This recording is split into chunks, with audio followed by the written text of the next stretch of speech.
আজ পূর্ব বর্ধমান জেলার রায়না 2 নম্বর ব্লকের রায়না 3 চক্রের অন্তর্গত লোহাই সিদ্ধেশ্বরী প্রাথমিক বিদ্যালয়ে এ প্রাক-শারদ উৎসব ও তিথি ভোজন অনুষ্ঠিত হলো। এলাকার শিক্ষা অনুরাগী সঞ্জয় পোরেলের সহযোগিতায় আজকের এই তিথি ভোজনের আয়োজন। পুণ্যতিথি উপলক্ষে অথবা অঞ্চলভিত্তিক অনুষ্ঠান অনুযায়ী শিশুদের মুখে পুষ্টিকর খাবার তুলে দিতে তিথি ভোজন প্রকল্প চালু হয়েছে রাজ্যে।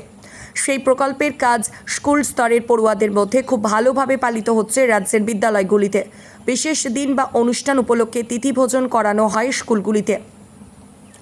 বিবাহ, জন্মদিন এবং রাজ্য এবং জাতীয় স্তরের বিভিন্ন ধর্মীয় বা অন্যান্য অনুষ্ঠানের দিন এই কর্মসূচি আওতায়।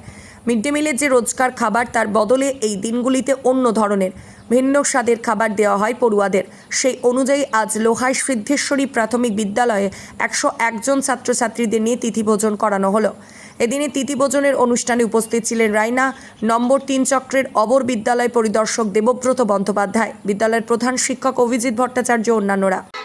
আজকে লোহাই সিদ্ধেশ্বরী প্রাথমিক বিদ্যালয়ে তিথি ভোজন করাচ্ছেন আমাদের প্রাক্তন প্রধান সঞ্জয় পোরেল মহাশয়। 101 জন ছাত্রছাত্রী নিয়ে আমরা এই অনুষ্ঠানটা সবাই মিলে করছি।